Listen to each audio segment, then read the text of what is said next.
Hello, Jared. Thanks for sending in your video to Disc Golf Instruction and being a part of our online lessons.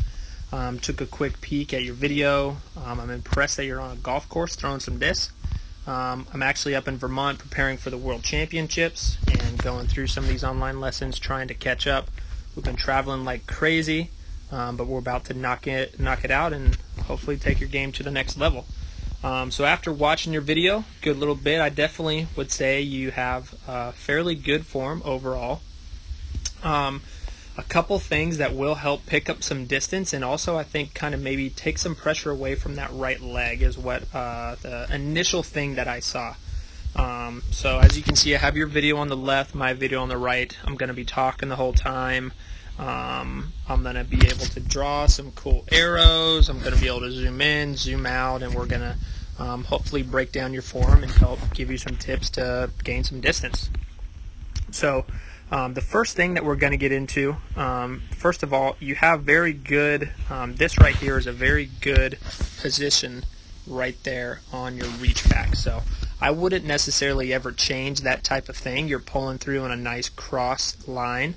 One thing that does have to do with whenever you're pulling through is you want the elbow, I say leading with the elbow, you want that to be the main activation and let that kind of lead the way. You can kind of see in this frame, and this frame that your head is actually kind of leading the way with your shoulders in pulling through as you're almost all the way up in front and you're almost looking where you're throwing, and your disc is halfway through. And then on my video you can see when I'm pulling through I'm about halfway, but my head is a little bit further back. I'm letting the elbow lead the way and really be that kind of initiator whenever I'm pulling through. And that back shoulder doesn't necessarily bring the head up. A lot of golfers talk about the back shoulder bringing your head up after you hit the ball. But in disc golf, your head kind of is naturally brought up by the rotation of your shoulders. The big difference is you don't want your shoulders, or your head, you don't want your head to be leading the way in creating the rotation. And I think what might really help out with this whenever you're coming through is this plant foot. So whenever I go through these online lessons, the most important part to me is this step right here. The reasoning is I can really tell what's happening on this back foot, and I can really tell what's happening with the way people lean forward and if they're loading on that back leg or not.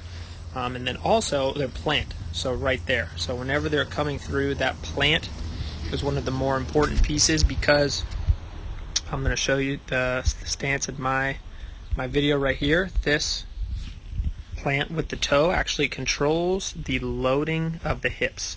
And the loading of the hips is very important because you're going to be able to see as I'm pulling through, I'm about halfway, and look at that foot. That foot is still almost turned.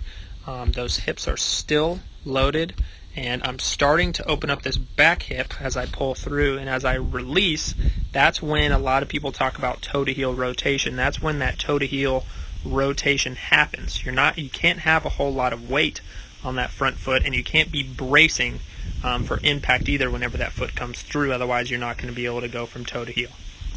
It's very important. So taking that into your throw. So you want to take this foot, and this is going to help out a lot. Take that foot and get it turned, because as you can see when you pull through, I can already see in your hips, your hips rotation here is already open and you're only halfway through.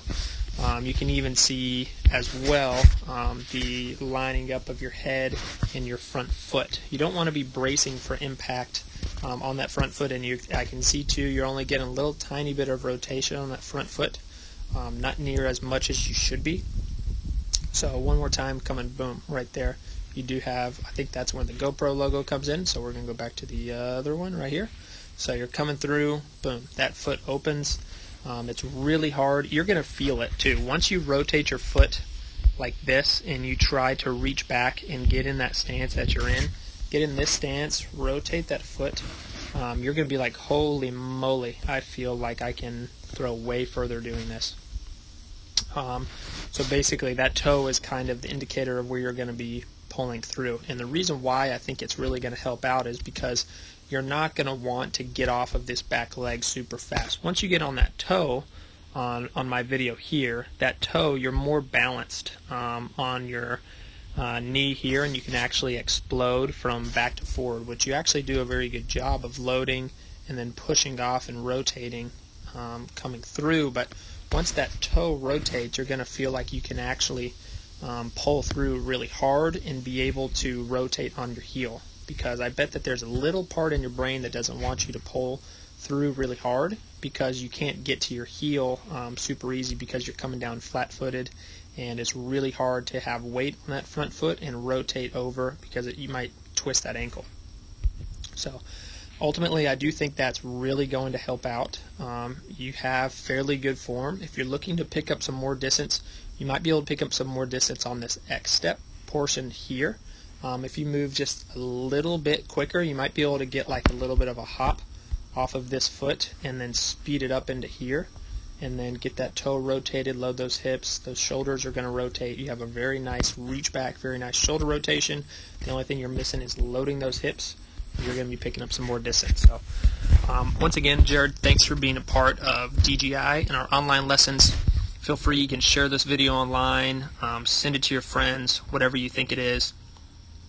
We do appreciate all of the support, and be on the lookout for the advanced series coming up. Thanks again.